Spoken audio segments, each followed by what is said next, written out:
And we will be testing the audio as soon as the thing comes up. And there we are. And do we have audio? Come on, you can do it. We do have audio. Excellent. All right. So now I can start. Mikey, can't hear you. Mikey. I'm trying. Hey, There now we I can hear are. Okay. So we got a Mikey. you. Oh, flickering on and off. Yeah, we lost you again. Better? It barely. No. Say more things. Yeah. Do. I'm not recording yet because I don't want this to be part of the podcast. We are streaming it though, so. Coward. There. How's that? That's good. That's loud, actually. Now, it's loud? Yeah. A little. I think you're good. I think you're good. Now I turned it down. Yeah, a little bit louder. Hey. You can turn it back up a little bit. Okay. Yep. Okay. All right. Now we can start the recording. Recording in 3, 2, 1.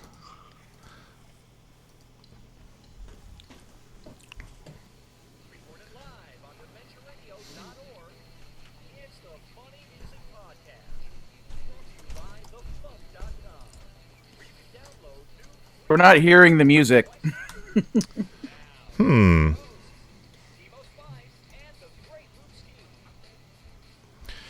They're not hearing the music. Why are you not hearing the music? That's on. Let's turn that off. Turn that back on. Let's try that again. Can you hear it now? Hey, Yes, now we can. We'll let it play again. Live on DementiaRadio.org. It's the Funny Music Podcast. Brought to you by FuMP.com, where you can download new free comedy songs twice a week. Now, here's your hosts, Devo Spice and the great Luke Ski. Hey, Devo Spice. Hey, Luke Ski. Twitch We didn't hear have- the audio either, so I don't know what happened there. I was hearing it, but Okay. I hate to correct you this early in the podcast, Devo, Do but you? it's the great Luke Ski. it is the great Luke Ski. Yeah. All right. No, it isn't. It really isn't.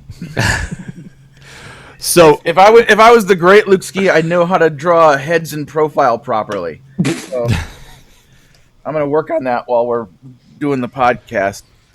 welcome to episode 568 of the Funny Music Podcast for May 6th, 2021. Run for your lycanthropy. It's the title of this week's episode. So we have with us this week TV's Kyle. Hi, Kyle. I'm a werewolf, apparently. You got the facial hair for it. Absolutely. True. And we have Mikey Mason. I have the rest of Kyle's facial hair in a complimentary color. That's what's called a union join in my sequel. See, that's how Scooter Picnic used to work. I'm afraid I'm going to have to inform Ian that he's no longer in the band and that I've formed a new rap union with Mikey Mason. We need a mustache. Who's going to be our mustache? I'm sure you can find somebody. All right, so let's do the catch-up thingy. Let's get caught up with what Devo and Luke have been up to since last week.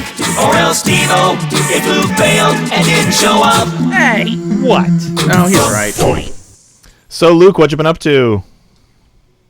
Well, today was a day that I had been planning for weeks that I was going to, because as of yesterday, I'm 2 weeks past my second vaccination shot. So my celebration was going to be, I was going to drive out to to downtown Disney and go to the Star Wars Trading Post gift shop that they've set up where the Rainforest Cafe used to be, just to see all the cool Star Wars merch that is there that I haven't seen because I haven't been to the property, in over a year, and they just reopened stuff relatively recently.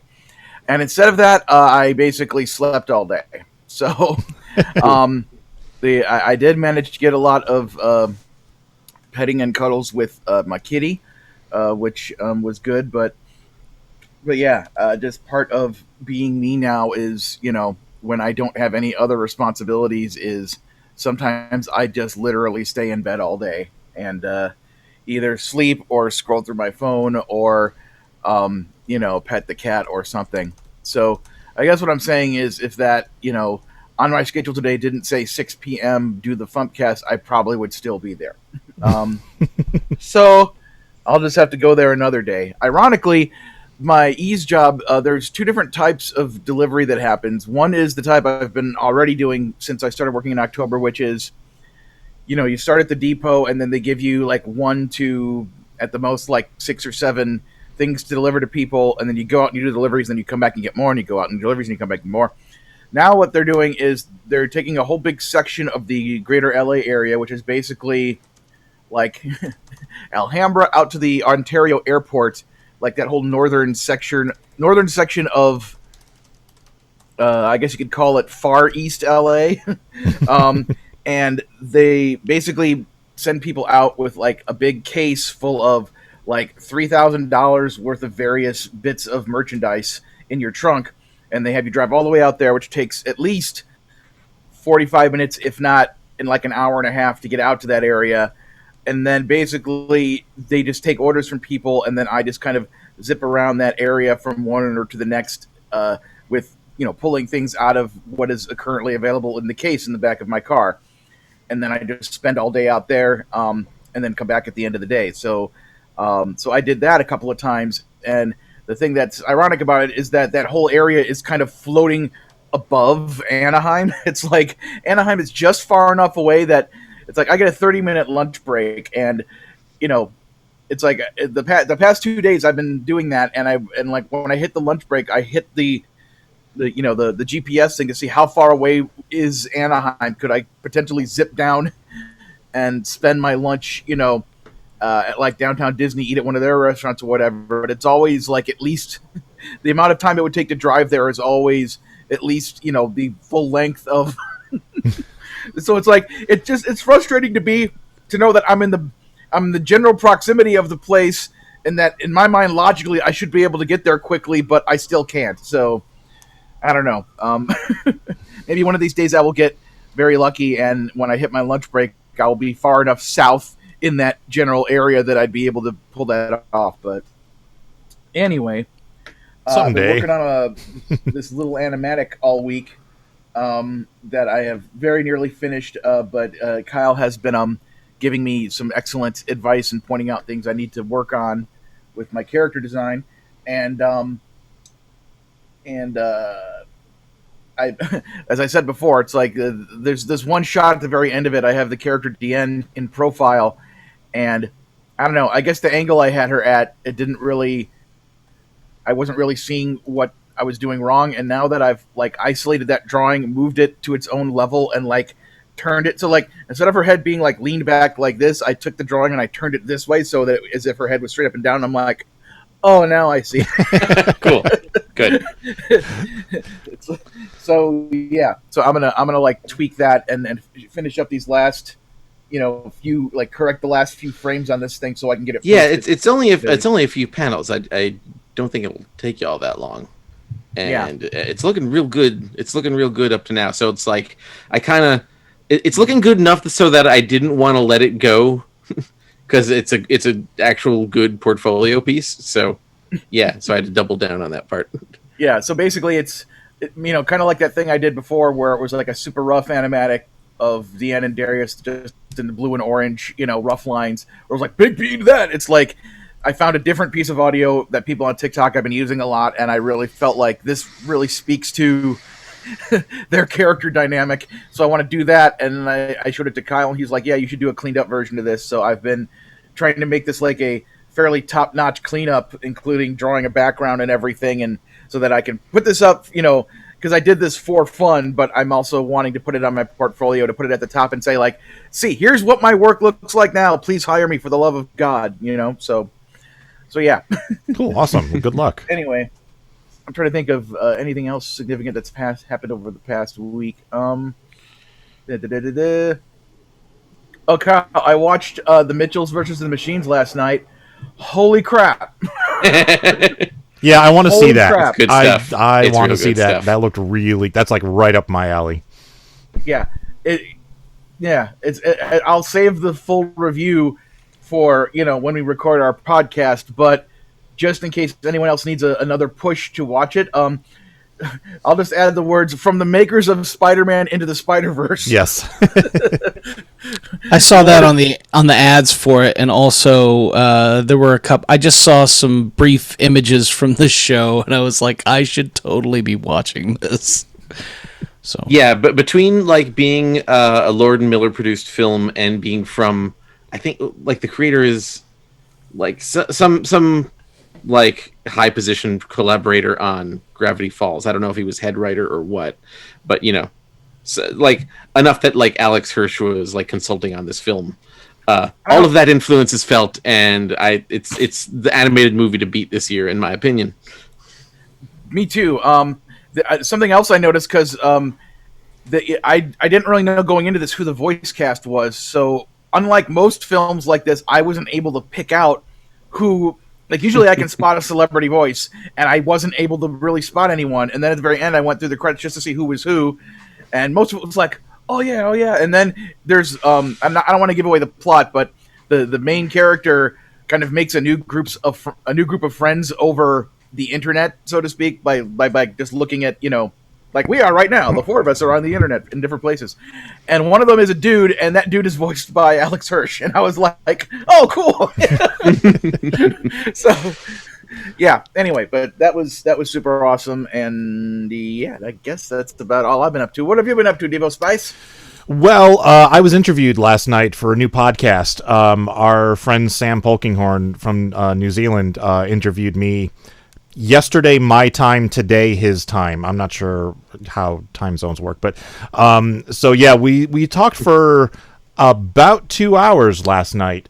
So I think he said he's going to edit it down to about a tight 1:45, so that'll be nice and easy to listen to. But yeah, he's starting a new podcast. It's just going to be him talking to people. And I was one of the first guests, or possibly the first guest. I'm not sure. So as soon as that goes up, I will let everyone know where they can go to listen to that. And the other thing I did is on a whim, I keep seeing Backstage.com advertised on Facebook. And on a whim, I clicked on it and went and looked around the website. And I have no delusions of a career in acting or anything, but I always thought it would be fun to do like the occasional project here and there. Like if somebody's shooting a low budget horror film in northern New Jersey, sign me up, you know. And when Carla Ulbrich told me that she and her husband were extras in Sharknado 2, I was like, why the crap didn't you tell me they were filming Sharknado 2 and they were looking for extras? Because I would have gone, you know. So I've been looking around this website, and I found a casting call for Wu-Tang Clan: The American Saga. I had never heard of this. It's a show on Hulu. They've got one season up already, and I was like, oh, this is interesting. So I looked at it, and they were looking for extras to appear in like a big convention center type scene, and I was like, shit, yeah, I'll do that. So I had to very quickly put together a profile because, the deadline was, I think, Sunday for the auditions and stuff. So I had my wife take a headshot of me, which I posted on Facebook and Instagram. So those of you who saw that headshot that's what that was post, for. Cool. That's what that was, yes. And it was funny. I was looking up like advice on what to do and what not to do on a headshot. And the big advice was, don't let your family members take the photo. Have a professional hire the photo. And I'm like, the deadline is tomorrow. I don't have time to find somebody. Jen's gonna take this damn picture. Sorry, But my wife is a good photographer, thankfully. So I think the photo came out nice. So I submitted the application on Sunday before the deadline, and then the filming was yesterday and today. And Tuesday I hadn't heard anything, and I went and checked in, and I found a second portion of the application section that said, this is not an audition. If you want to be an extra, just send your information to this email address. And I was like, well, shit. Because I didn't do that, and now it's past the deadline. So I did send them an email asking. I was like, hey, I know it's past the deadline. If it's too late, oh well. But I sent them the info, and I never heard back. So I did not. I will not be appearing in Wu-Tang Clan: The American Saga. but I might be appearing in something else. I'm gonna dig through backstage and just see what else is out there that might strike my fancy. There should be a section on IMDb of projects that you're not in. It's just like the negative zone. It's like here's a list of credits and then demerits. So Kyle, what have you been up to that you can talk about? I can actually talk about most of what I'm doing for a change, because I've already mentioned on this show that I've been storyboarding for the Snoopy show. You have not officially mentioned it. You teased it on something somewhere. I don't know that you actually... It should be generally okay for me to say that. Yeah, I've been storyboarding for the Snoopy show. It is the best storyboard gig I have ever had that wasn't for myself. Nice. It's a lot of fun. It's one of those, I like, it is not, Charles Schultz's style is not one that I naturally draw in, and I wasn't sure how I would adapt to it.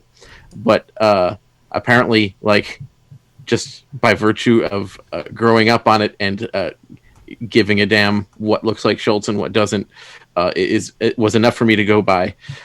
Super fun to draw, super fun to work on. Here's the thing that only storyboard artists know. We like it best when there is 1 page of script per minute of a cartoon. And they actually do that here.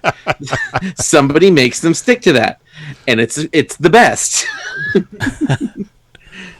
And they also give me I don't know why this production's so good. The schedule is perfect, so I can like actually do other personal things like while I'm working on the show, and I'm not just completely creatively exhausted by the time my work day is done. I don't know why the money's so good. The money's really good. It's Apple money. It's Apple TV exactly. money. I guess so. Because then, like, another production has been talking to my agent, and like, we kind of have to turn it down by principle because, like, what they want to pay for an 11-minute cartoon is less than half what I'm making on this 7-minute cartoon in less time. So sorry. Yeah, it's a project I would have been cool with, but I don't. Unless they make me a really good offer, I don't know that I can say yes to that. But anyway, yeah, that job's really awesome. First episode I worked on was a Peppermint Patty and Marcy episode, so I was already thrilled about that because those are 2 of my favorite Peanuts characters. And now my second episode is, Snoopy's brother Spike who lives in the desert? Yes. Oh, yes. Yeah, I'm working on a Spike episode, Nice. and I'm thrilled to bits. Oh. Does it take place in Needles, California? Yes, it does. Yes. It flat out does. Have any of you guys ever seen the 80s Peanuts special, It's the Girl in the Red Truck, Charlie Brown? Yeah. Yes. This thing is a fever dream. If you haven't seen it recently, I recommend doing so. I've probably seen it, but it's not ringing any bells. So they worked on this thing for 4 years. It is a Peanuts special that stars Spike, and it's animation on live action. That was like, they were doing it at the same time as Roger Rabbit, but it took them so long that it came out like a month after Roger Rabbit. So like, it just kind of seemed like an also ran. Oh, yeah. And it is adorable. The animation is really nice. The writing is not good. Like, apparently this whole thing was a family affair, and I wish that it was like, Charles Schultz wanted this thing to be a Citizen Kane. And I don't even think it's his Big Daddy Kane. Thank you. Ouch. Yeah, Charles Schultz and his son wrote this thing. His daughter stars in it. His daughter's actually pretty good in it, but she has nothing to work with. This terrible script. Pretty much any time that Spike is not on screen is questionable.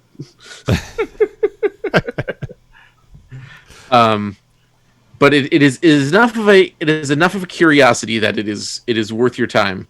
Make yourself a nice sandwich, sit down, watch this nonsense, and then wonder how this happened. Is it available to watch anywhere? It is available to watch on Ye Old Tube. Okay. I know that we taped it on VHS off the TV when it first aired, so it's like as did I, and I so I watched it on there over and over. Yeah. But yeah, thankfully some brave soul put it up on YouTube and nobody has taken it down. But yeah, besides that, Cartoon Network has started up a new shorts program, the Cartoon Shorts, and it is like they put out the press release that they were going to do it, but like they haven't like put out like the to the public the submission guidelines, but they're just like kind of letting them float throughout the industry. Mm-hmm. and I think that's a thing they're deliberately doing. So I've kind of like been putting together like taking stuff from old pitches, because all of my pitches have like story ideas in the back, and so I would be able to put together like 4 of them just from like pitch materials I already had done. And I'm trying to like not be super obnoxious and like wait. I'm trying to like actually wait a week between sending each one. It's taking every bit of my patience. But yeah, so I have those ready to go. I'm working on one additional one that I'm going to do myself, and then I'm collaborating with Bill Kopp, who is the co-creator and voice of Eek the Cat, and created my favorite TV cartoon Schnookums and Meat, and a bunch of other stuff. We basically were like, all right, what does each other have? And so like, I've got like, he like sent me a bunch of like stuff that he had, and I'm like, okay, we could do this to that one. Your lead character in this one is boring. Let me swap in like a character of mine, and so we're gonna do at least 3 together. Nice, that's really cool. Yeah. That's something else that was on my mind also this week, is trying to figure out what I would want to do for, with the handful of ideas I had, and they also said in the thing that this isn't just most of the proper Cartoon Network stuff is for kids ages 6 to 11, and they are also interested in seeing pitches for shows that are aimed at adults too. So I consider the Deanna and Darius idea to be more of a primetime, Simpson-y level, type of show. So I basically wanted to make that the first one I'm going to work on, and the hardest nut to crack was figuring out a simple short idea, because y'all know me, I have to take everything and intentionally make it 18 levels of complicated, because look at me, I'm so clever. Luke's short is 85 minutes long. Yeah, this thing has to fit between 4 and 7 minutes. So yeah. So how does Luke brevity? Yeah. So basically it was like trying to figure out like what's because you think about like Roadrunner versus Wile E. Coyote or whatever. It's like it's like he wants to catch the bird, he keeps failing at catching the bird. It's I need something that simple, and I finally came up with something that I could do with those 2 characters that keeps in the what those characters are supposed to be about. And yeah, so anyway, I'm psyched to have thought of that, and as soon as I finish up this thing, I'm gonna make that the next big priority, because there's no end deadline on this. So on one hand, that's good, because it's like there's no pressure to finish by a certain date, but then again, if there's no announced deadline, there just might be a deadline where suddenly it's like, oh, we're not taking anymore. So it's like the best thing to do is to make one, submit it, and then make another one, and then just keep doing that until the word comes down that they aren't taking anymore. So cool. Yeah. Mikey, what have you been up to? I performed live in front of an audience for the first time in over a year on Monday. Woo! And it was an open mic. I've been fully vaccinated for a while now, and they finally started an open mic back up, and I canceled game night because I viscerally needed to perform in front of an audience. Good God. And so I got up and did 4 or 5 songs that nobody cared about hearing, and they were completely apathetic, and it was amazing and transformative. And I've never been so happy to have no one give a crap about what I was singing about. It was like, I have missed people not caring what I was saying. Mikey, I have never been at one of your performances where people don't care what you're saying.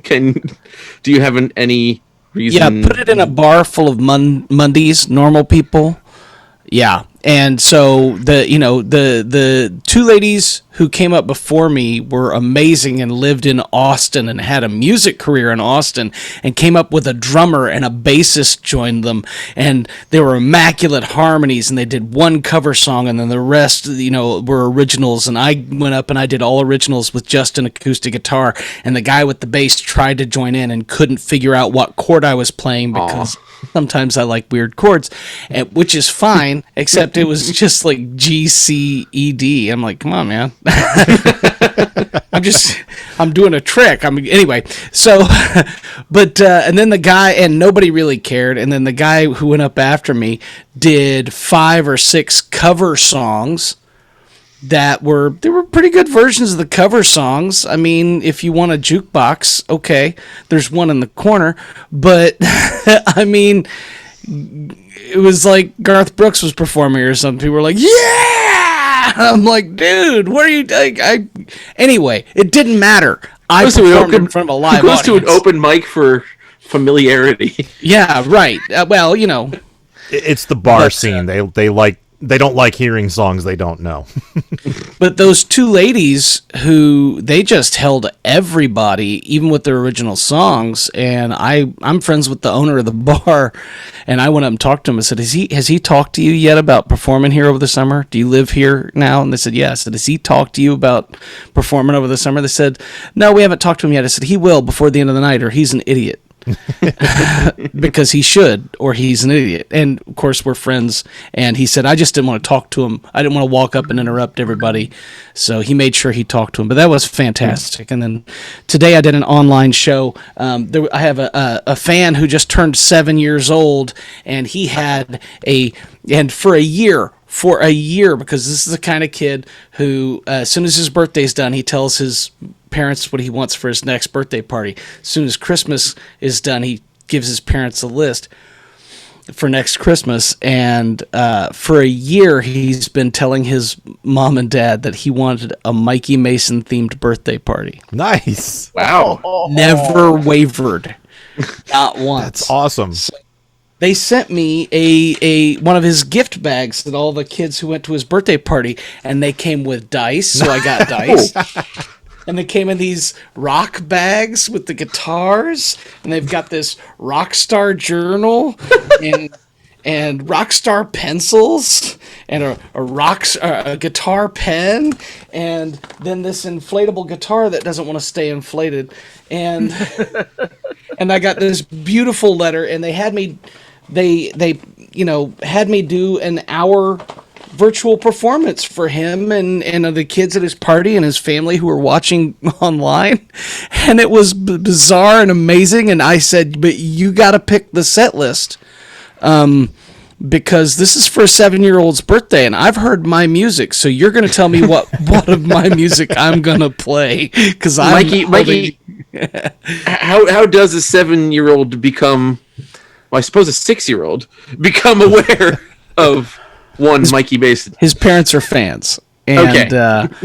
And they watch my online shows every month, and they're supporters on that and on my Patreon, and they're great people, and they are fantastic supporters. They're super enthusiastic, supporting the artists they love, and but they requested at one point that I learn the Paw Patrol theme song, and I think they threw it off as a joke, but I learned the Paw Patrol theme song.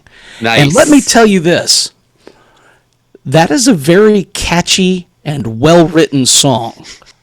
If you listen to that theme song, you will be humming it in a bathroom 2 weeks later. I don't think I know that one. You want to play a few bars of it? Oh, sure. Yeah, hold on. Let's see. It's Paw Patrol, Paw Patrol, Paw Patrol, Paw Patrol. Whenever they're in trouble, I don't remember this. Paw Patrol will be there on the double whenever there's a problem in Adventure Bay. Ryder and his team of pups will come and save the day. It's really, and then it's got this, I'm dropping the musical term, but it's just every note down the scale, and I'm feeling like an idiot. But I've had whiskey, and I did play a 7-year-old's birthday party today. So one of these days, you should just like drop it into the cartoon medley without saying anything about it, and like no. like It what is percentage of the regular audience. rotation. I have it on my So this is my. This is the iPad I use that just has chords on it, right? That's all I use this iPad for. And so it's in there. It's on there. And I play it during shows just because I like the song. I recorded it for my Patreon. Oh, cool! Excellent. So I have this song called "The Wisdom of Hounds," and it's from the point of view of a dog, and it's let's get sausages and bitches because they make the world go round, because it's about a dog, right? It's what the dog likes. It's about a specific dog from literature. But anyway, Oberon from the Iron Druid Chronicles. But anyway, Oberon really loves sausages and bitches. So I did, let's do the song about the dogs, because everybody calls it the song about the dogs, and I made it, when I recorded it, I did it like the lead singer was going to sing Wisdom of Hounds. He goes, rub my belly, and then everybody else said, Paw Patrol, and then so the lead singer is fighting them all the way through it, and at the end, let's get sausages, Paw Patrol, So, and it's just such a fun song. Anyway, so yeah, but that's what I've been doing. I've online shows, putting out music for Patreon, which is just an absolute it's just this creative machine that makes me put down work. And as artists, all of us know the only way to get more out of your work is to do more work. You got to practice to get better, no matter what you're doing. And so if you want to write better songs, write more songs. Not all of them are going to be better, but some of them will be, and you'll learn. So speaking of songs, last year I put out 70 some odd songs. I'm on track to put out 70 or 80 this year. So, jeez, nice. Just a Patreon. I don't officially release them. I just I don't claim they're good. They're just there. It's like our Stevie Moore level output. I like Kyle. Remember the story about when you went to the Canadian animation thing? And people were okay, yeah. Let me tell this story really quick. And then we really should start the show. So yeah, I'll make this fast. So a couple of years into Magiswords, Cartoon Network sends me to this children's television kind of convention thing where just a bunch of professionals getting together to talk about, do a presentation on the unusual way that Mighty Magiswords went from little digital shorts to full TV show. And so I'm meeting all of these powerful animation executives and stuff, and they keep talking about something called Paw Patrol. And I don't know what the hell they're talking about. And it's like, is this some Canadian phenomenon that I'm not familiar with? And I realize not until I get home that they're talking about Paw Patrol. I was like, is this some David the Gnome Smurf spinoff kind of thing that I'm not aware of? No, you idiot. Paw Patrol. It's very popular. You're a dope. Look, I'm not saying I want to watch the song, but the theme song rocks, okay? That's all I'm saying. If you like power pop punk theme songs written for children, it's your thing. I mean, What's New Scooby-Doo is a good time. Hey, Phineas and Ferb has a comparable theme song. Jimmy Neutron has a comparable quality theme song, because they're just really good songs. And anyway, sorry. So the show, right. So speaking of songs, Mikey, you posted a song. Oh, I did. I did. Yeah, Good. it was the first song off the new album that came out May 1st, which was my wedding anniversary, which apparently is not a good day to release an album if you want publicity on that day, because there's an expectation of love and reciprocation on the day. And time. Tends to happen. So And also give your us a quick intro to the song, and we'll give it a listen. Oh, sure. It's just it's it's a pretty self-explanatory song. It's about having just about enough, and you're just holding on to that last little bit that you need to save for yourself. All right, here is Self-Care by Mikey Mason. Over extended, underpaid, and overworked, overexhausted, overspent, and overworked, over and over and over again.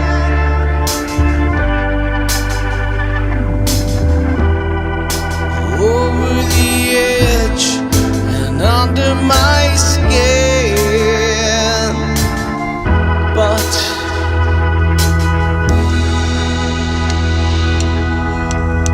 I still got one fuck left and you can't have it. One solitary fuck that people snatch at all the time. I've just got one fuck left and you can't have it. I gave all my other fucks away now, but this one's mine. I gave you all the fucks I might have had for me to give. I got just one fuck left. I got just one fuck left. I've got just one fuck left, and this one's mine. Got just one fuck left, and this one's mine.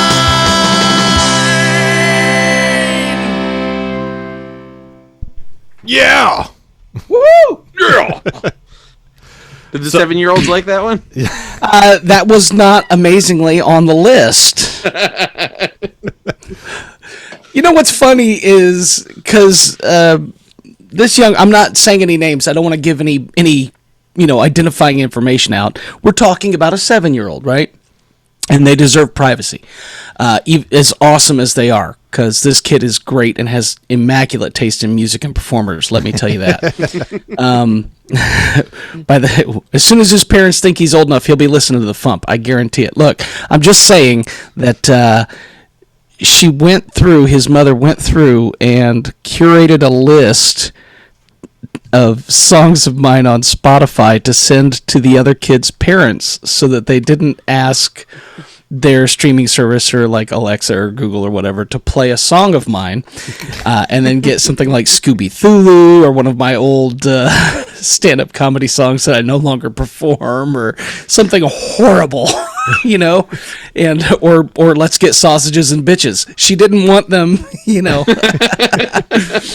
So, there were still some words and some innuendo. The first song on the list was Kobolds Ate My Baby. And there's a lot of shit goes on. I say shit a lot in songs. That's right. We can say that here. Absolutely. I'm not getting censored. But there were also, anyway, yes. And some adult themes were going on in some of the songs. And thank you. I like the organ on that too. That took way too long doing MIDI. This is my MIDI keyboard right here. Yeah. Yes. Oh, really? Right here. Yes. Wow. I turn on the keyboard function. So Dang, that's not easy. I've done that once. well, also the thing is that basically it just paints the MIDI and then I can correct it. So I don't have to be good. I just have to be close enough. Right.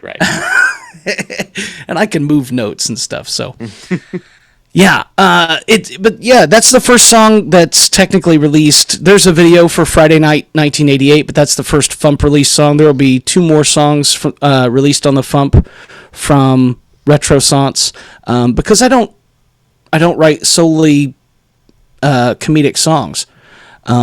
There's a song on Retrosance that I talked about being in development on the FuMPcast before, that I also said would probably never see the light of day, and right now Ian probably hates me because it's there. It's the Winston Zedmore song from the Ghostbusters, Winston Zedmore. He wanted to collaborate on it, but there's just no room for a rap in that, and so I didn't. And I wanted to get it out, and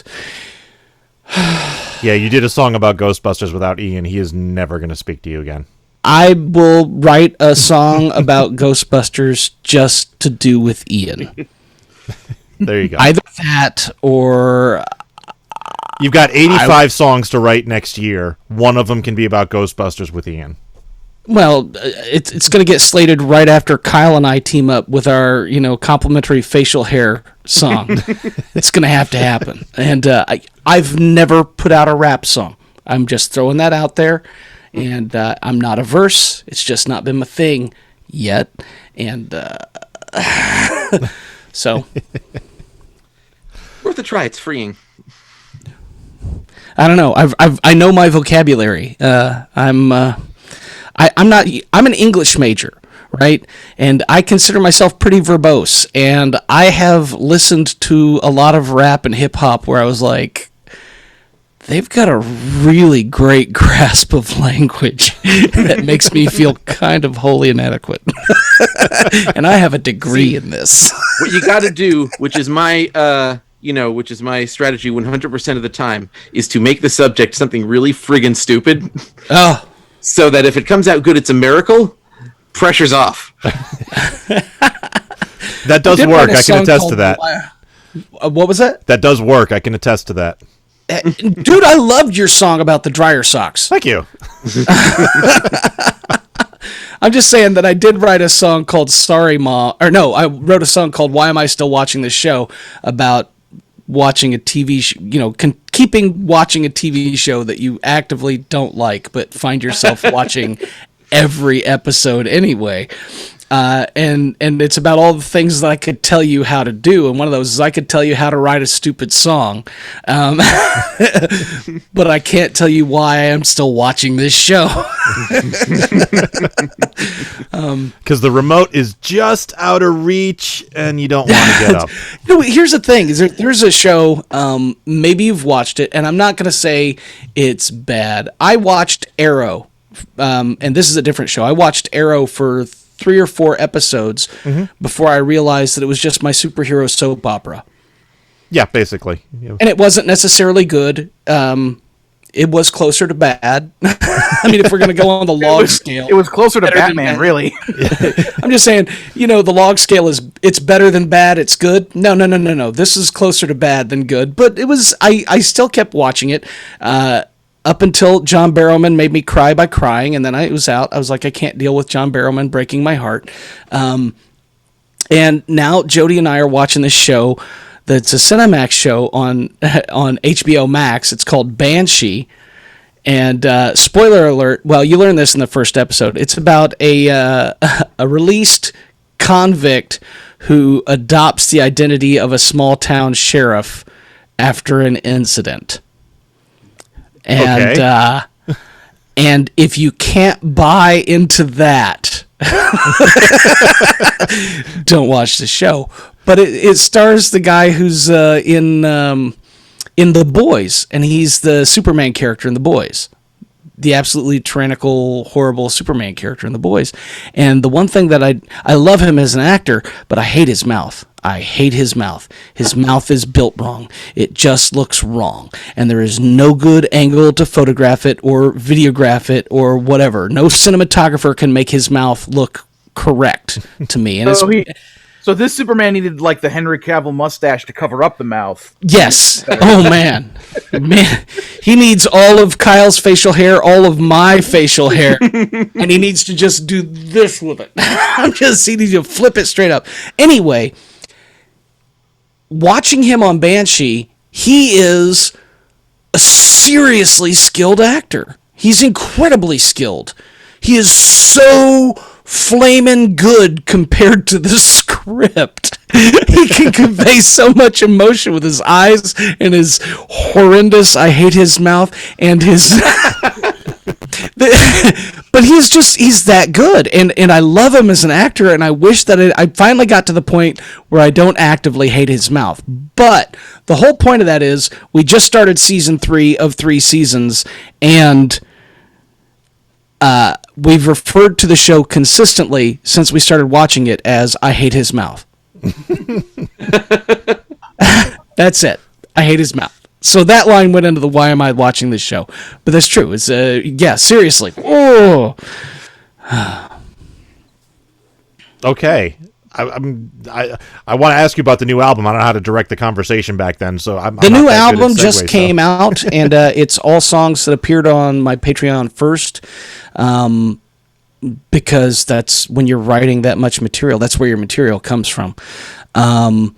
So all of the demos appeared on my Patreon. There's new music every Monday at New Music Monday, and Self-Care didn't change a whole lot from the Patreon demo. It did change, but it's just so freeing once you realize that you've got 4 albums worth of material, and then now you got to figure out which, got to pair them together, which material goes together.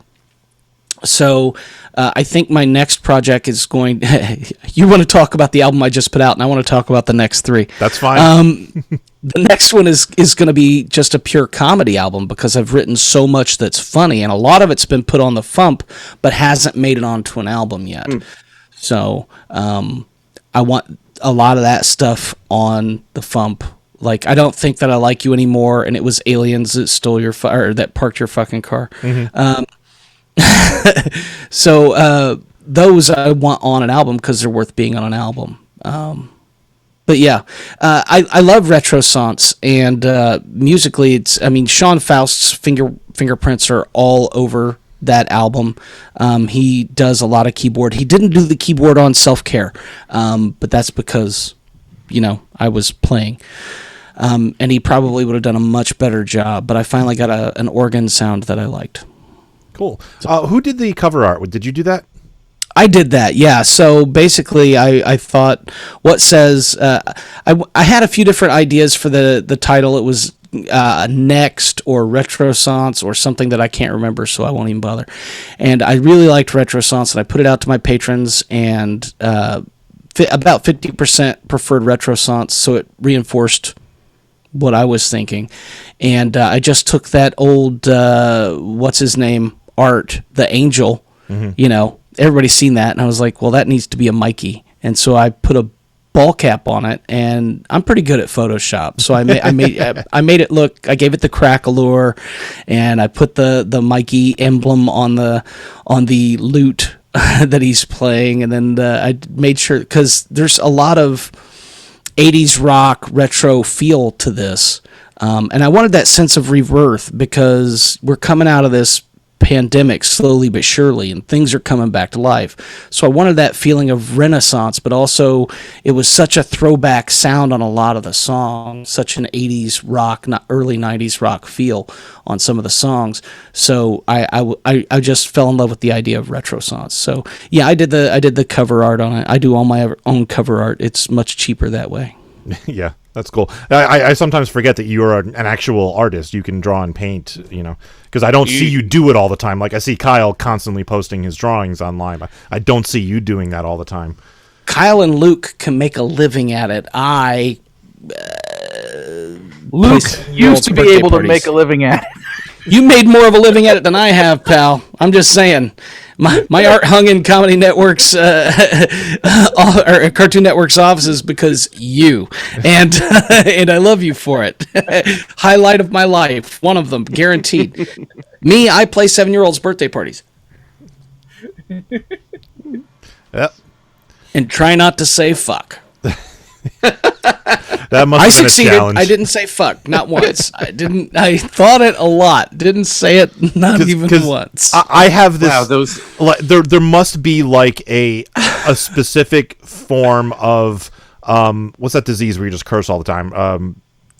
Tourette's syndrome. Tourette's. There must be a specific form of Tourette's where you say the most inappropriate thing when there's kids around, because I tend to do that. And I have to catch myself, and it's like I was like, oh, there's a kid, I can't say that. So what is the disease when you can't think of the appropriate word when you need it but can think of it later? Like, I couldn't think of Tourette's when you asked, and I couldn't think of chromatic when I was talking about Paw Patrol, where it has those great chromatic scale bits throughout it. But now I can say it and it sounds great and intellectual. But back then I was like, when one note goes down the scale once at a time.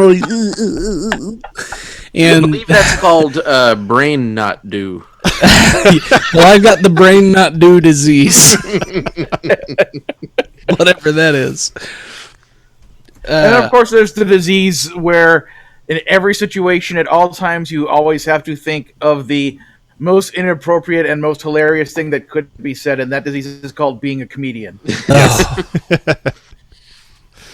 why I got out of it. That's when you go full sea monkey. Never go full sea. That might be a remake of a Tropic Thunder that I have to see. All right, Mikey, you got anything you want to plug? I know you have a new album, so. If you're around tomorrow night, 8 p.m. Eastern time, I've got a live show on Twitch, twitch.tv/Comedy Rock Geek. I've got a new album out. It's streaming. Put it on Spotify. Put it on repeat. Turn the volume down and walk away. I will appreciate you for the 0.018 thousandth of a cent every 300 plays or whatever. I don't know what the rate is, but I appreciate it anyway. All of my stuff on Bandcamp is still pay what you want, because I still honestly believe the people who are going to support you will support you. And it's not that I don't value my work. So I put it up for pre-order, and I put a price, a new album price on it for pre-order. And then once it's released, it's pay what you want, because I would rather people hear it than nobody listen because they can't afford to pay what I'm asking them for it. And I think that the people who can afford to support you will, and those who can't afford will give you what they can. And I would rather have people giving me what they can and being supporters of mine for life than only people who can afford what I want to ask for an album. You know what I mean? Mm-hmm. Word. But, the music does nobody any good if nobody listens to it. So how many 7-year-olds' birthday parties will I play if nobody listens to my music? You know what I'm saying? You just made a whole bunch of 7-year-old fans, I'm sure. I probably didn't. I saw what they were typing in the chat, and it looked like they were rubbing their face on a keyboard at times. It looked like they were typing in Welsh at times. And if you've ever read anything in Welsh, that's scary. All right. But no, that's it. Thank you. Patreon.com/Mikey Mason. I'm plugging that. For $1 a month, as little as $1 a month, you get new music every Monday. 52 songs a year for as little as $12 a year. Woo. All right. Let's do some news. This is the FuMP. Zoom where it happened, the Zoom where it happened. They're all dead within the Zoom where it happened, the Zoom where it happened, the Zoom where it happened. Panic weeds were flowing when Ted's flow made the worst time afraid, and this cake wasn't made. And all our pants we were crapping. No one survived inside the Zoom where it happened. A box of the Capri Sun. We drank the whole box, yeah, I know. It was dumb. Then after that we had a couple Cokes. We started laughing, telling knock-knock jokes. He said, Knock, knock. I said, who's there? Interrupting cow. Interrupting cow. Who? That's the Funny Music Project at thefump.com. THEFUMP.com. But I could not pee. Couldn't control it, yo, that's right, I peed. I know everyone is laughing at me. H-J-K, element of peed in my pants, I peed in my pants, I peed in my pants, I peed in my pants. Well, I'm cruising inside of my pump cup ride, got my hoodie pulled high, but I'm glowing yellow eyes. Rocking through the desert just to see what we can see. All the Jawas in the house say Ootini. All the Jawas in the house say Ootini. I'm going Jawa. Time for funny music news. Something. In the news, Mikey Mason has a new album out, as we just talked about.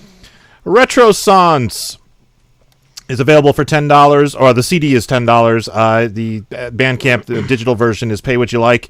Contains 10 tracks.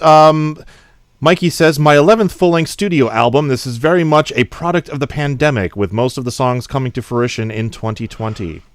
Mikey, is there anything else you want to add to that? I dedicated it to my dead cat. He dedicated it to his dead cat. Yeah. So pay me money for it because you feel bad. There you go. Guilt is always the best way to get a sale. Marc Gunn has a new album out called Virtual Public House. Virtual Public House is an album of music recorded live by Marc Gunn for pub songs and stories. The podcast features fun pub songs plus the stories and inspirations behind the songs of Marc Gunn and other musicians. This is available on CD for $20 or digitally for $10 at markgunn.bandcamp.com. Also, Marc Gunn is one of 3 men who looks good in a kilt, by the way, and the other 2 are dead. So, Also, William Wallace and Rowdy Roddy Piper. There you go. His 2018 album, As Long As I'm Flying, is once again available on CD, and for the first time is available on vinyl. You can get that from his Bandcamp page as well. Vinyl. All right. Amy Engelhardt is putting on a one Amy play, as she calls it, called Impact. This was filmed recently at a Playhouse at White Lake in Whitehall, Michigan. Co-produced with the Cell Theater in New York City, where she is now an artist in residence, and Dimly Wit Productions. Impact is an exploration of grief, hope, and kindness inspired by her trip to Lockerbie, Scotland in the summer of 2019. It will be streamed on demand via Showtix from May 21st through June 1st, and ticket information will be coming shortly. And just a reminder, tomorrow is Bandcamp Friday, so tomorrow is a good day to pick up your favorite album on Bandcamp. For example, the new album by Mikey Mason or Marc Gunn. Either of those. You don't need to pick up Marc Gunn's. Mikey Mason. Get Mikey Mason's album. Forget Marc Gunn. Just Mikey Mason's album. I love Marc Gunn. Buy his stuff. He's got kids to support. And just a reminder, the Logan Awards are still accepting nominations at LoganAwards.com. So go nominate your favorite songs of 2020. All right. Luke, you got anything before tour dates? Nope. All right. All the usual tour dates. Sundays on YouTube, Escape from the Secret Lab featuring Dr. Pinkerton. Thursdays online, Steve Goodie. Fridays online, Carla Ulbrich. Coming up on the 7th, which is tomorrow, Friday, online, Phil Johnson and Roadside Attraction. And also Mikey Mason online somewhere. Twitch.tv/Comedy Rock Geek. There you go. Put it on your website and we'll announce it. Because it wasn't in the newsletter. I haven't needed to put anything on my website for so friggin' long. There's no other way to get your tour dates in the newsletter because we got to find them somehow. Sorry. All right, birthdays coming up on the 11th. Dr. Milo T. Pinkerton III of the Consortium of Genius.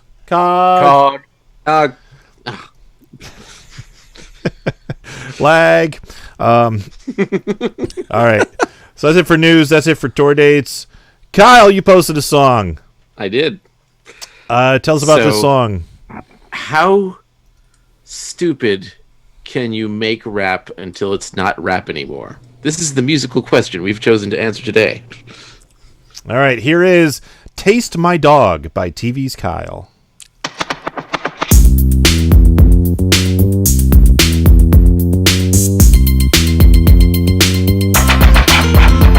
I wish that I had whiskers, I would rub my face on things, except on electric fences, because that would really sting.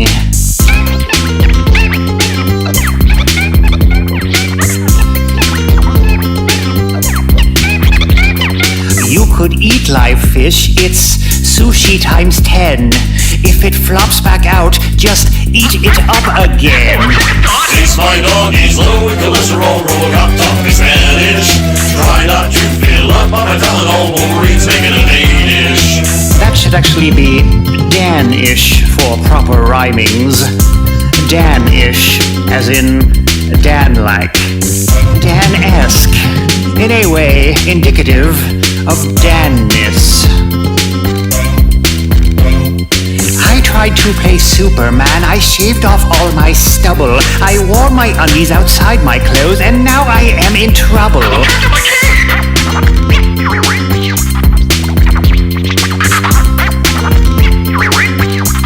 You see, there's toilet paper on my head, and this is kinda stinky. That is all that must be said. Go have a sausage linky. Taste my dog, he's low in cholesterol, roll up top his Spanish. Try not to fill up on my Tylenol, Wolverine's making a Danish. La la la, la la la. That was the bridge. So if you're feeling kinda blue or maybe slightly groggy, take a trip down to the fridge and try my little doggy. Taste my dog, he's low in cholesterol, roll up top his Spanish. Try not to fill up on my Tylenol, Wolverine's making a Danish. Taste my dog, he's low in cholesterol, roll up top his Spanish. Try not to fill up on my Tylenol, Wolverine's now going to play until the song reaches its natural conclusion. As for me, I will now return to my lavishly decorated but isolated cell, where they're going to leave me for an extended period of time. And stuff. So yeah, that deconstructed pretty well. Yay! Was that the plan? So, let me rewind back to the year 1991, which is the year that Kyle discovered They Might Be Giants by watching Tiny Toon Adventures. So, hey, I did too. And so, I get a cassette tape of Flood for my birthday, and I can't help but just play it for everybody I know. And so I'm hanging out with a couple of my cousins one day, and I play the tape, and like it completely captured my cousin Sai's imagination, and like he started just writing down all of these bizarre lyrics, like inspired by having immediately listened to that record. And so like this was one of them. I've also recorded another one of them, but that's going to come up much later. And so like some of these lyrics are his, like there wasn't enough for like a full recording, so like I added a significant number of them. But like the first time I recorded this was now so long ago that I can't remember where his stop and mine start, and neither does he. Oh, okay. And so because like it seemed like these lyrics, until you get to the taste my dog portion, seemed like they were better off like chanted. It kind of like gradually, as I got better at making things sound the way I want, it gradually became like a severe deconstruction of old school rap. So yeah, and then this is technically the third time I've recorded it. Like once, just like kind of the way I used to record things with just like, I think this is before even the karaoke machine days, when it was just like a 2-deck tape recorder. Mm-hmm. I did that version. I did like one with like my earliest computer set up for recording, and now this one. And so it's really bizarre listening to them back to back. When I went to do it this time, I decided that I was like the second, like when I did it, it was kind of like in a deliberately bored kind of Beck loser sort of way, because it was new. Mm-hmm. And when I went to do it this time, that just kind of like felt like not the tone I wanted to hit. And I had just done the Pac-Man EP cover artwork and another album's worth of artwork for Shoebox, as well as like the vocals for the Take the Fruit and Scoot cover. And so I was like, he might owe me enough stuff that I can ask him to do these vocals. And so he did. Like I decided that the like Laundromat of Sin voice would be like perfect for this stupid friggin' song. And it is. So he did. In fact. And he did a fantastic job. And he the part about the Dan-nish part was something that he had ad-libbed at the end, but there wasn't enough musical room for it, so I made musical room for it. I thoroughly enjoy the Danish section and Dan-like thing. That was very Can I ask you a amusing. technical question? You absolutely can. I'm assuming that you use a lot of software to create the music that you're doing, a lot of MIDI or whatever. What does your digital audio workstation look like? So I have a keyboard connected via MIDI to my computer, and I do pretty much everything in Logic. I have a bunch of like plugins and stuff attached to Logic. The one I'm getting the most mileage out of these days is called Native Instruments, something like that. Native Access, yeah. And I have a bunch of plugins. I have a bunch of like. Hold on, I have to Google Native Access. Sorry, go ahead. Yeah, Native Instruments is what it's called. And like, there is a plugin of theirs in particular that I've been using the hell out of ever since I got it, called Super Audio Cart. Yeah. Which is all sampled sounds from a bunch of different old consoles. And I have just like, that is a toy box that I've been having a lot of fun with. Well, I adore the soundscapes that you work with, and Thank you. and I mean, despite obviously being constructed electronically, you have a full palette, a full sonic palette. It's not like there's anything lacking at all, and so it's one of the skills that I want to work towards. So maybe somebody listening also wishes to work towards sounding more like TV's Kyle. Well, I mean, a lot of that just has to, like, if something sounds sterile, I can tell. Like, I like listening to things that have that full palette, and so. So I should really send all my stuff to you so I don't get that anymore? Yes. I will produce everyone's music. Sorry. But yeah, between, like, there are just so many things you can do within Logic, just like natively out of the box. Oh yeah, before you even add any plugins, and so like it is a superb value for the dollar. And like I started out with a different program entirely, and then like when I got GarageBand for the first time, that was like, oh my god, there's all this stuff available to me. I can get so much closer to what I was trying to do. Then I upgraded to Logic, and then like more and more stuff gets added to Logic, and so like kind of one of the whole reasons for doing this album, Fidelity, was to take like that whole album's worth of old material and make it finally sound like the way I always wanted it to sound. Because now between experience and technology and collaboration, I now could, and I'm super happy with the result. I think I can honestly say that everything sounds like either the way I intended it or beyond the way I ever could have intended it back when I wrote them. Because all of these songs are from like between middle school and early college. I'm still amazed that you can take your old stuff and get something good out of it, because I sure as hell can't. Well, I did do some amount of like lyric rewriting for this, but like one of the things I kind of like doing is like trying to find what's good in something old that I've done, even if it's just like one tiny element. Like what can I do with it? Mm-hmm. Like there's a song, like the next song I'm putting up on the FuMP, which Luke and Ian are both in.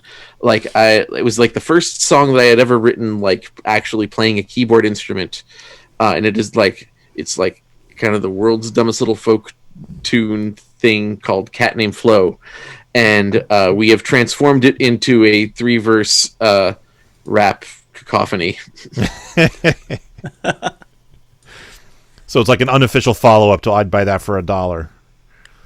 Very much on purpose, because the thing about I'd Buy That for $1 is that there are a bunch of things in it that have not aged well, like oddly specifically. Yeah. And so I kind of like, I don't want to perform that particular song live anymore, and so Cat Named Flo is the one specifically to like, okay, for when Luke, Ian, and I are in the same place, we can do this song instead. When are you all going to be in the same place? Like that's ever going to happen. At Mikey's kid's birthday party, they're going to have a scooter picnic and the Great Luke's themed birthday party. Hey, my kid's got a birthday party coming up. Maybe we could do it. Hey. But yeah, it's like it's like taking a short story and then somebody expanding it to a full movie or something like that. So it was like Kyle's original Cat Named Flo has now been expanded with the three of us, making a longer version of the original story. and it's a lot of fun. And I'll save that for when it's posted at the FuMP. I'll talk more about that later. So people... Yeah, I won't say that there are, like, none of my songs that I don't feel like I can make viable. I mean, like, there are one or two where I'm like, no, I'm not going to do anything with that. That's just going to stay right there. But for the most part, if I can excise something musically useful out of an old song, I absolutely will. And, that's what this album was, and I have an EP that I'm working on of other, like, kind of like a companion EP that's of other stuff I wrote a million years ago that, although the ones that I'm working on now generally required more work. Like, either it was like a collaboration with someone whose name I don't want to be associated with anymore, or like just otherwise creatively unsatisfying. And so I'm just like, let me take the creatively satisfying part out of this, polish it up real good, and then write brand new lyrics. Sure. Sounds good. Yeah. So when are you expecting to have that done? That is harder to answer than it once might have been. Like, thankfully, the collaborative parts that I like, a lot of it was just like, okay, I'm going to set this up, and while collaboration stuff is happening in somebody else's place, I'm going to do my job or whatever. And so now I've kind of been like, my job leaves enough time to work on music, but my job plus trying to enter in a shorts program doesn't quite so much. Right. So it's gradually happening. It will definitely be out before the year is through, but I couldn't tell you exactly when. Cool. And part of that also has to do with, I know what my next record's going to be, and I'm excited to get to it. Yeah. All right. So do you have anything you'd like to plug? You can get my brand new album that this is on called Why Fidelity. You can get it at tvskyle.bandcamp.com and also any place else that you might listen to or download MP3s, including Spoofy. You can watch that show that I used to make, Mighty Magiswords, on HBO Max and Hulu. And if you want to follow me on Twitter, it's at tvskyle with no apostrophe because the internet does not believe in apostrophes. They don't, in fact. And you can watch the Snoopy Show on Apple Plus. Yes, you can. Although you won't see anything that I did for probably a couple years. And you can watch Solar Opposites on Hulu. You can. I finally started watching that. That's why we mentioned it. Mikey's looking at us like we're from Mars. No. As I have both Apple Plus and Hulu, and I've seen both Solar Opposites advertised on it. I haven't watched it yet because I'm a bad geek. And the Snoopy Show, I don't spend much time on Apple Plus because I'm a bad consumer. I spend, when you produce or you consume, right? Those are your options. Yeah, that's kind of what I've found is I have so much stuff I want to watch and so little time to watch stuff. Freaking Frankenhooker just showed up on Shudder, and I haven't seen that movie since it came out, and I died to see it again. Don't even. It's like I am going to set aside time to watch Frankenhooker because I need to see that movie again. So many great memories. I saw that movie in the theater. Oh, wow. So there. All right. Damn. Let's do some feedback. Making the internet absolutely ridiculous. Dementia Radio. www.dementiaradio.org. Port 8027. Please hang up and try again. This is the part where there's feedback. Feedback. Feedback, that segment of the show we do about now? Feedback. Feedback. Feedback. Feedback. There's feedback. I will go eat chicken now. No, seriously, I'm going to go eat chicken now. It was great talking to you guys. Sea Monkey in the chat says, want a date? Because he gets the Frankenhooker reference. Good night. All right, feedback. We have a comment from Wacky Ben who wrote, feedback because you need it. And that's all the feedback we got. So thank you, Ben. Hooray! All right, and we have a third song this week by Steve Goodie, followed by a pre-recorded interview with aforementioned Steve Goodie. So here is Love Matt by Steve Goodie. I'm Matt Gates, and Matt Gates is not involved in any sex trafficking scandal. If you see a Trumpy guy buying girls with Venmo, that's Florida Representative Matt Gates, and we Love Matt, yeah. He's heading down the Anthony Weiner Highway. But this ain't dick pics. He's looking for some love on layaway. He's paying for girls, yet they're underage. He's got a rich dad, and he's happy to pay the conventions in town called CPAC.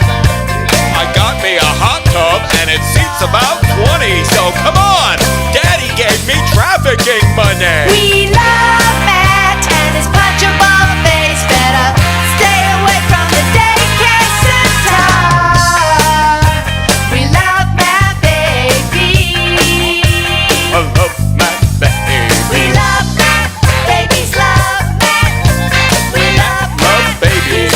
That's where it's at. Listen, I called you because they said you could keep your mouth shut. That's right, isn't it? I mean, I'm a congressman, you know. Dang, dang, dang, we're offshore, baby. I like 'em a little younger, sugar. Bang, bang, bang, buying whores, baby. I can't be seen with you. Bang, bang, We're offshore, baby. bang, bang. He's a whore. Bang, bang, Drink some more, baby. bang, bang. You're what? I'm like almost 17. Busted. We love Matt, babies love Matt.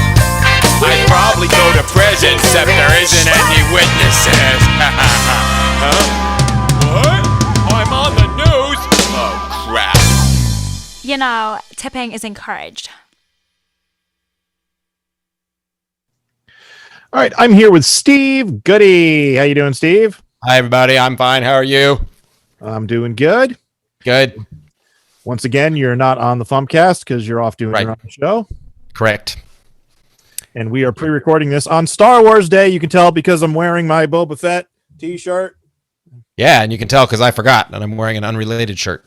You know, I forgot too, and it's a pure coincidence that I'm wearing this shirt. So. I was like, oh, yeah, it's Star Wars Day. Oh, look at that. All right. You wear it every day of the year. Yeah. One day it'll be good. You can't go wrong. All right, so tell us about this song, Matt Gates. Well, yeah, although I feel a little dumb. I should have written a Bill Gates song. But what are you going to do? Time. There is. Matt Gates, for those who don't know, is scum and deserved a song. So I wrote one. I think that's all I need to say. Do I need to say more? You can. I mean, so why is he scum? What is his? Well, he's scum for a number of reasons. The current latest reason we're focusing on is that there's been an investigation into him for quite some time.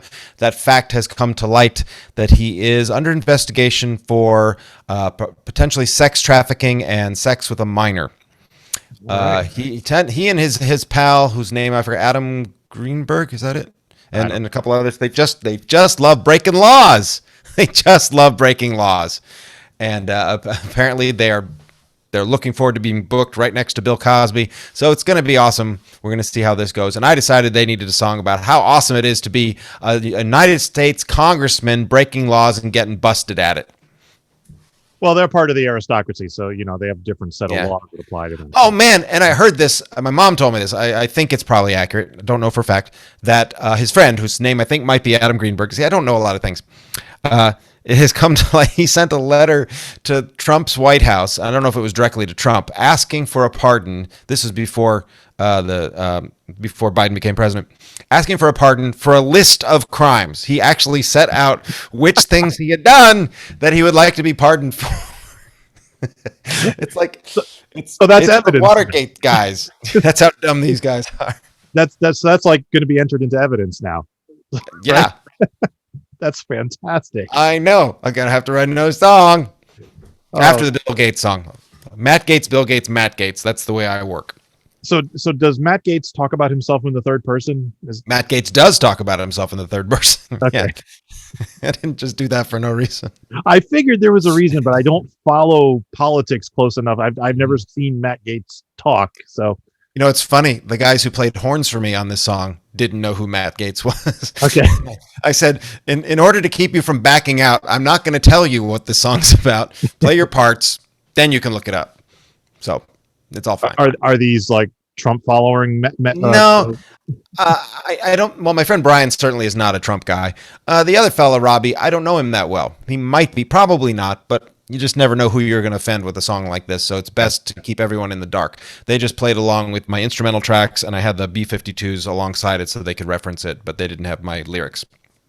Okay, that's fair. No, it's not. So, well, it's fair to you, right? Yeah, that's all I want. So now they can go to the FuMP and they can go, what the hell? Actually, it's very funny. I probably shouldn't do this, but I'm gonna do it anyway because you said I can do anything I want. You can. Brian, he arranged the horns for me and he played the trumpet and the tenor sax on this. Let me just read a little bit of his email. I sent him a link to the video after we finished everything. He wrote, "I'm laughing. You're brilliant. I love how you keep it coming real fast so the brain is running after images, references, jokes that come so fast that there's no time to stop and be outraged by the outrageous behavior. Oh, and there's shots of girls in bikinis, so that's good." So yeah, he's real upset about it. So who are the women singing on this track? There are two women. Primarily, it's my friend Renee. This is great. I can't remember Renee's last name. I'm mixing her up with another Renee. Oh, why do you put me on the spot like this? Hang on, I'm going to go to the FuMP and find out. I have to ask questions, otherwise it doesn't go very fast. I'm sorry, Renee. Renee Martin. That's who it is. Renee Martin is doing almost all of the female vocals with a little help from Zoe Byrne, who is in Scotland and does an awesome American accent. She's got the last line at the very end where the young woman says, "Tipping is encouraged," and she sounds so American. I can't stand it. I had to keep. Yeah, I never would have guessed she was Scottish. She's not Scottish. She's Australian, living in Scotland, so she's confused. Even better. Yeah, that's got to be a hell of a mixture of an accent. She's very, very complicated. She does a really good Scottish accent too, and as you might imagine, her Australian is dead on. The best fake American accent I ever heard was on Danger Mouse, the cartoon, where they visited Texas, and they had this guy in a big 10-gallon hat with a huge mustache, and the animation was just the mustache moving up and down as he talked, and you could tell he was speaking English, but you couldn't understand what he was saying. It was fantastic. That's nice. All right. So how are things going with the live show? You mean our Thursday show? It's going good. Actually, we've Brad made the mistake of watching one of our first shows from about a year ago, and he said, "Wow, compared to that, we are awesome now." So I guess that means we're doing it that's well. That's a good thing, because it could be you could go back and look at the original show and go, "Wow, that was so much better. What did we do wrong? Where did we go?" You can lose it and not realize you've lost it. No, I think we got a good thing going. We got a good core group of performers and a good core group of audience members, just a few. But when you're doing it in the Zoom meeting, you don't want a ton of people, just enough to give you a little feedback without 1,000 dogs barking and doors slamming and phones ringing. Yeah. And we got a little pattern going. And Carla's one of our regulars, as is Lauren Meyer, and a few others. And Grant Pachoco has joined us once, and we're hoping he will join us again. And it just bops along, and at the end we have a little chat, and we're only aiming for half an hour, and it's an hour before we even know it, and then we chat for a while, and that's more fun. So, and nobody leaves hardly at all. So that happens to the FuMPCast too. I usually shoot for about a 45-minute show, and next thing I know, it's 2 hours later, and I'm like, what the hell did we talk about for 2 hours? I think we talked about Luke. We did. So yeah, it's going quite well. Thank you very much. I don't know how much longer we'll be doing it, but we might just keep on going even if it's not required. Yeah, cool. Do you ever post the final videos online anywhere? They're all posted, yeah. My partner in this, Brad Lee Tassel, if you go to his Facebook page, they're all there if you care to scroll chronologically through all his posts. And I believe there might be a way to search for them on YouTube. I don't know exactly how you'd specify a date, but they're all up there. Cool. No, I wasn't aware that you were posting them anywhere. I thought this was just a live thing. It's a live thing and goes live to Facebook and can be recalled later. Cool. So then I can actually watch it, because you totally could watch it. I'm here doing this, which is the reason you're not here. You're doing that. I could listen to the FuMPCast also. Yeah. All these things could be done. The magic of technology. And of forgetting that you have it and not doing it. Right. All right, so do you have anything you'd like to plug? SteveGoodie.com. And oh yeah, the thing I really like to plug, if you'll go to ultimatehalloweenparty.com, that's ultimatehalloweenparty.com. Brad and I are doing our Halloween show online, but live streaming as part of the Brighton Fringe, which is from June 14th through 27th. For 2 weeks in a row, it will be Halloween in June. And it's a ton of fun, and it costs very, very little. And we're hoping to sell some tickets. They're £5 not per person, per screen. So you can gather your whole family, gather your whole neighborhood around if we're all wearing masks. And for £5, which is we worked it out at $6.90, you can have 45 minutes of Halloween fun in the middle of June. Why wouldn't you want to do that? Why wouldn't you? You totally would. Great. All right, awesome. Thank you for joining us. All right. Thanks for having me. And we'll catch you next time. Okay. Making the internet absolutely ridiculous. Dementia Radio. www.dementiaradio.org. Port 8027. Please hang up and try again. Teasing. He's a teasing kind of guy. Now you have a job. Yeah. Teasing. Tomorrow's song is by Power Salad. Yay. We are going to have a bonus Sunday song by Insane Ian. Woo. And Tuesday's song is by Captain Ambivalent. And next week's Spotify playlist topic is work. As in jobs and shit. So, all right. TV's Kyle is at tvskyle.bandcamp.com. Yay! Mikey Mason's new album is available at mikeymason.bandcamp.com. Steve Goodie is at stevegoodie.com. And check out that ultimatehalloweenparty.com. And that's all the .coms I think they can .com for the moment. You got anything else, Luke? Nope, I do not. All right. Thank you for listening to the Funny Music Podcast. I'm Devo Spice. I'm Luke Ski. And everybody else is gone. They left us. Thank you for listening to the Funny Music Podcast. You can listen live every Thursday night at 10 p.m. Eastern, 7 Pacific at DementiaRadio.org and join us in the chat. Or subscribe to the podcast feed. Look us up on iTunes and be sure to leave us a review. Feedback for the show can be sent to info@thefump.com. The Funny Music Podcast is a production of FIDEM Interactive, LLC, released under a Creative Commons share-alike license. Tell your friends, tell your enemies, shout it to random people on the street, and be sure to visit thefump.com for the latest funny songs. Tune in next week where you'll hear Luke Ski say, Folks, do you need to perform your comedy music for 7-year-olds in the middle of the West? Well, you wouldn't do any worse or better or in between if you got yourself to perform the Floating Princess.